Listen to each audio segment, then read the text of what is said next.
Welcome to our video about the Trust policy and process regarding blanket restrictions, with some practical examples of how we have implemented the process and how this has impacted upon our patients. The RDaSH way.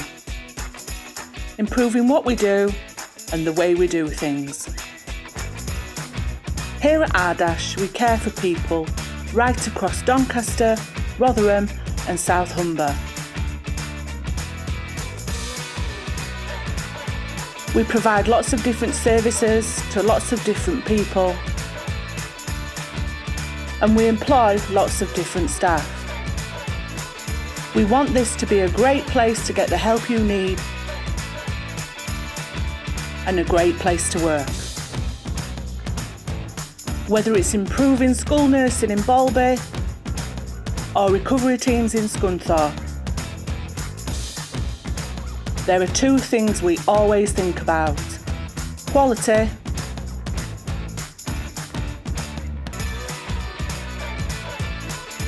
and culture. Put another way, we focus on how well we do what we do and the way that we do it. While we are committed to delivering care to patients in the least restrictive way, it is recognised that there are occasions when, in the interest of patient safety, a decision has to be made which will have a direct impact on patients' freedom of movement or ability to undertake certain activities. As a trust, we recognise that there was more to do in improving how we managed blanket restrictions. We're going to show you some examples later. In the long stay and rehabilitation wards for people with mental health problems, the Trust must ensure that any restrictions on patients comply with the Mental Health Act Code of Practice. These should be based on individual patient risk. Within the Trust, we recognise that we have two categories that these fall under. Those in place across the whole Trust to meet national guidance or legislation, these are known as Trust-wide restrictions. And those implemented by individual wards or services on a short-term basis to maintain patient safety. These are known as local restrictions. Some items that fall under the Trust-wide restrictions are smoking, alcohol, illegal drugs and psychoactive substances, sometimes known as legal highs, pornographic material and items that could be used as weapons. Some other items that are banned are based upon risks to patients. For example, on our psychiatric intensive care units, plastic bags are not allowed. We've put in place an end-to-end process to make sure there is Trust oversight of blanket restrictions.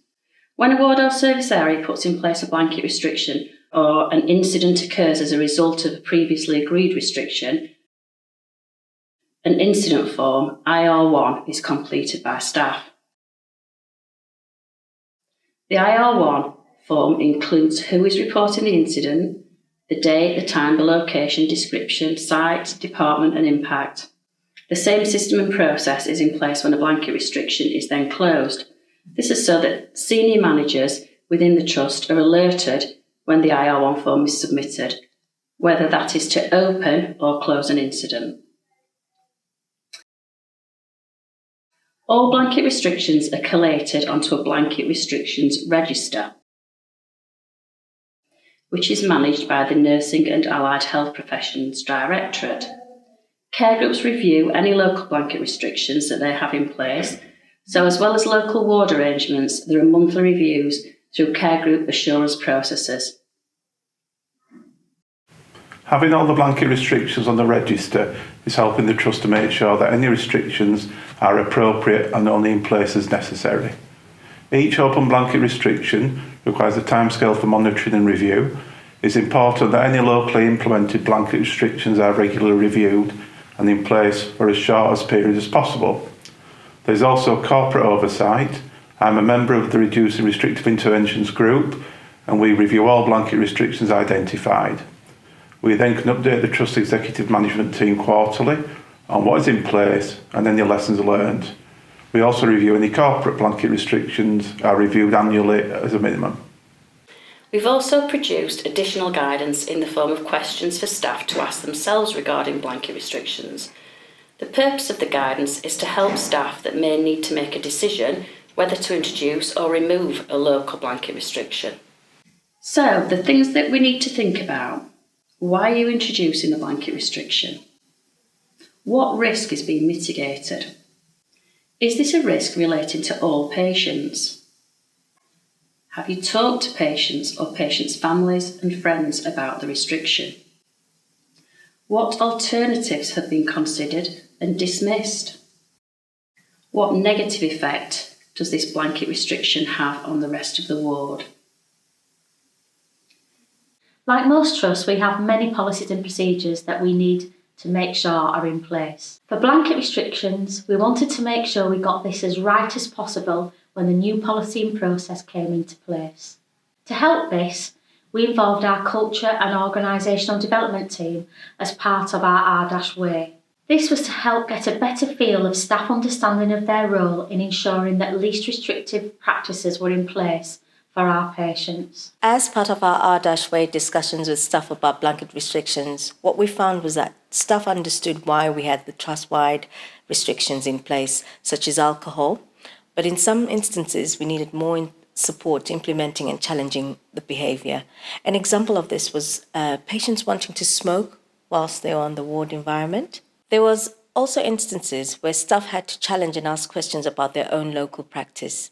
This included things such as rooms being locked where there was no risk to patients, access to drinks and watching TV after midnight. There was a difference between a historic risk about patients who have left the wards a long time ago and current risks on the ward.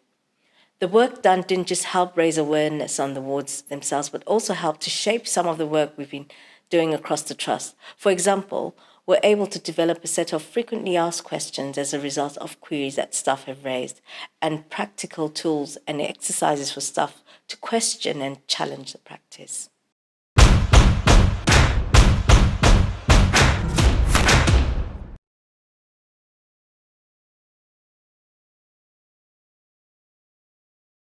On occasion, an individual patient's risk might have increased, and we would need to think about the wider patient group, and in doing so we might have to think about blanket restriction, and we've had to do this in order to keep all the patients safe. Here at Great Oaks, an example of actions we have taken to combat blanket restrictions are we looked at restrictions that were taking place on Mulberry Ward. A number of these restrictions we had in place were the TV would be off at midnight, the garden lounge door would be locked to the garden at midnight. We identified this was very restrictive. We sat with the patients and explored other restrictions we had on the ward. We altered practices so it was more patient friendly, less restrictions on the ward, and we weren't treating everyone, and it was a very patient centred approach we was taking. With regards to the blanket restrictions, we have a multidisciplinary approach. We discuss these in team meetings, in group and one-to-one supervisions with our staff. We also discuss them with patients and carers in the patients' experience groups that we have on a weekly basis.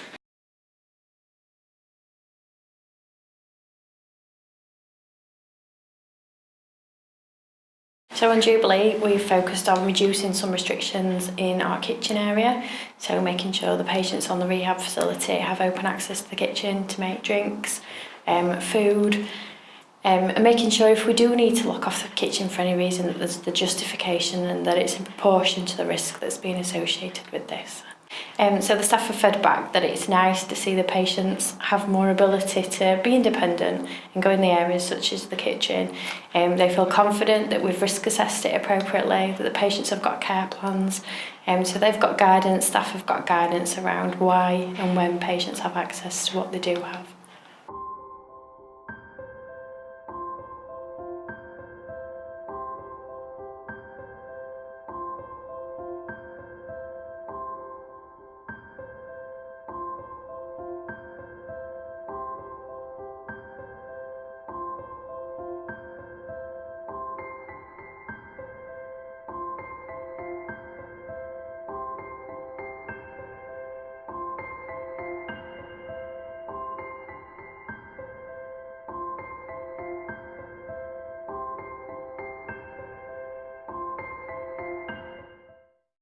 One of the biggest blanket restriction policy implementation challenges that we've had has been to prevent smoking in and around inpatient wards.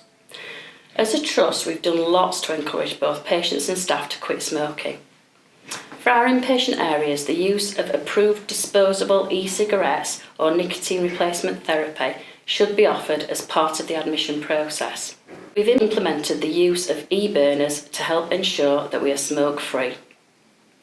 E-burners are offered to patients as an alternative. Whilst this hasn't meant that we've had zero incidents regarding smoking in ward areas, there have been some positive benefits for patients.